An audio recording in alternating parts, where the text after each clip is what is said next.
அனைவருக்கும் வணக்கம்.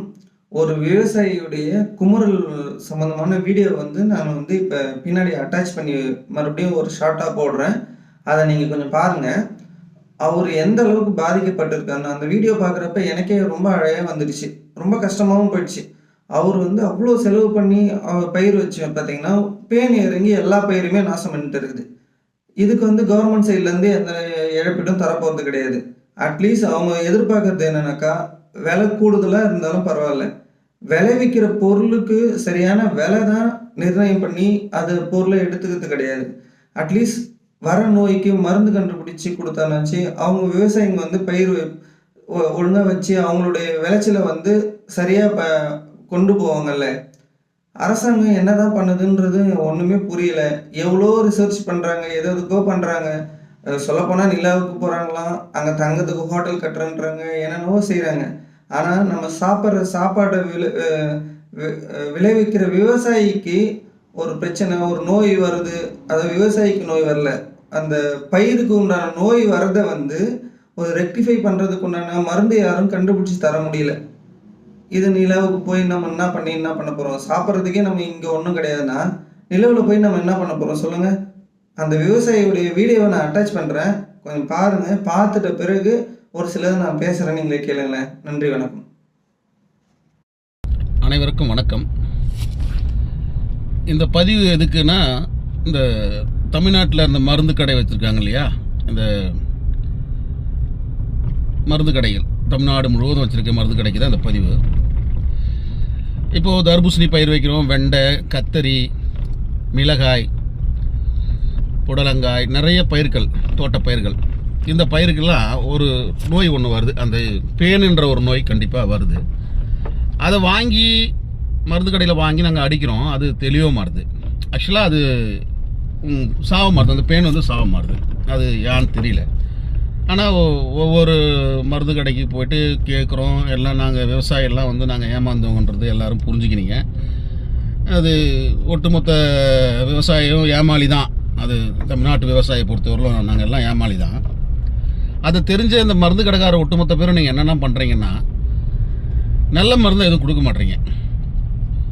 முதல்ல செடி வைக்கும்போது நல்லா தான் இருக்குது.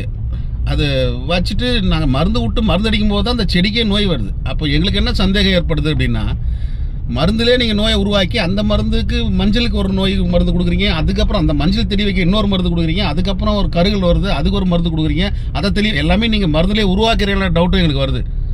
உண்மையிலே வருதுங்க. ஏன்னா நல்லாகிற செடிக்கு எதாவது கொடுக்கும்போது தான் அந்த வியாதி வருது.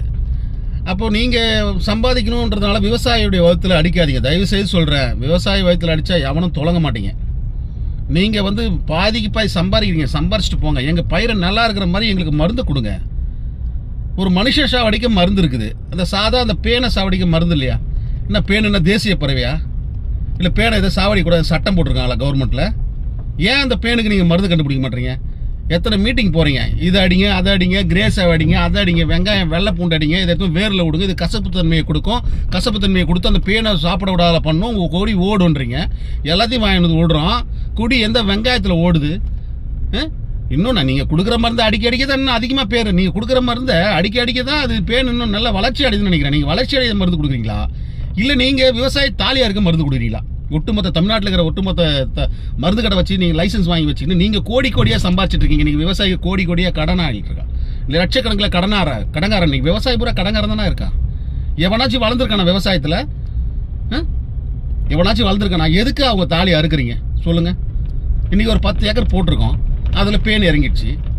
அதில் பேன் இறங்கி இன்றைக்கி நாசமாகுது. நான் போயிட்டு கேட்கும்போது மருந்துகளை கொடுக்குறீங்க, வாங்கிட்டு அடிக்கிறோம். ஒரு ஏக்கர் தர்பூசணிக்கு எவ்வளோ செலவாகுது தெரியுமா? 60,000 செலவாகுது. ஒரு ஏக்கர் 60,000 70,000 செலவாகுது. இவ்வளோ ஸ்டேஜ் செலவு பண்ணிவிட்டு கடைசியில் இந்த பேனுக்கிட்ட விட்டுறோமே நாங்கள் தர்பூசணியை. எங்களால் வளர வைக்க முடியலையே. 3 முறை மருந்து அடித்து பார்த்துட்டேன். பேனுக்குன்னு வாங்கியாந்து அடித்தேன். அது எதுவுமே கேட்கலையே. பேன் இன்னும் இன்க்ரீஸ் ஆகுதே கண்டி அது குறையிற பாடு இல்லையே. கொடி ஓட விடலையே. அப்படியே கருகி செடி வர முடிச்சு கட்டிட்டு இருக்கு. இதை ஏன் நீங்கள் யாரும் சிந்திக்க மாட்டீங்க? எதுக்கு மருந்து கிடக்காரன்? எதுக்கு நீங்கள் எங்களுக்கு மருந்து கொடுக்குறீங்க? நல்ல மருந்தாக தான் கொடுங்க. தயவு செய்து எங்களை சாவடிக்காதீங்க. விவசாயிலாம் நொந்து போயிருக்காங்க. உண்மையிலே ஒட்டுமொத்த விவசாயம் இன்றைக்கி வெண்டை செடி நட்டாலும் சரி, அது கத்திரி செடி நட்டாலும் சரி, இல்லை இது மிளகா செடி நட்டாலும் சரி, எல்லாம் முளைக்குது. இந்த வெயிலில் காட்டாக வெயில்ன்றீங்களா? வெயிலில் நீங்கள் நடாதீங்க, மருந்து இல்லை அப்படின்னு சொல்லுங்கள். அவன் கம்முன்னு கிடப்பான்ல. இதை அடிச்சா தெளிச்சிடும், நீ நடுங்க, இதை அடிச்சா தெளிச்சிடும், நீங்கள் பண்ணுங்கன்னு சொல்லும் போது அவன் வந்து ஆர்வத்தில் பண்ணிடுறான். பண்ணிட்டு இன்னைக்கு நஷ்டம் அடைகிறான். எல்லாம் நாட்டுக்கிட்டு சாவணம் பழகுது இன்றைக்கி இருக்கிற விவசாயிலாம். நீங்கள் பண்ணுற வேலைக்கு கேட்டால் எல்லாரும் வந்து விவசாயிகள் வந்து இந்த நாட்டுடைய முதுகெலும்புன்னு சொல்கிறீங்க. எங்கள் முதுகு எலும்பு தான் உடையுது. ஆமாம், முதுகு எலும்பு உடைக்கிறீங்களே கண்டி. நீங்கள் வந்து விவசாயம் வளர்க்குற மாதிரி யாருமே தெரில. எல்லாம் இந்த கார்பரேட் கம்பெனிலேருந்து ஒட்டுமொத்த இந்த மருந்து கடை எல்லாமே A to Z தான் சொல்கிறேன் நான். அதை கொஞ்சம் மாற்றிக்கிங்க தயவு செய்து சொல்கிறேன். இந்த பேனுக்கு ஒரு மருந்தை கண்டுபிடிச்சி நல்ல மருந்தாக கொடுங்க, விவசாயம் வாழ வைங்க.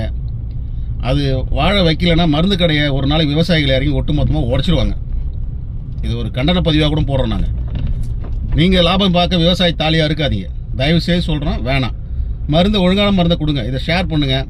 இதுக்கு மருந்து கண்டுபிடி சொல்லுங்கள். இதுக்கு மருந்து கண்டுபிடிச்சா முப்போகமும் பயிர் வைக்கலாம். ஏன்னா அந்த பேனுக்கு பயந்துனே சிலர் பயிர் வைக்கிறதே கிடையாது. அதுக்கு ஏன் மருந்து கண்டுபிடிக்க மாட்டேங்க? உங்க கண்டுபிடிச்சா விவசாயம் வளர்ந்துருவானா?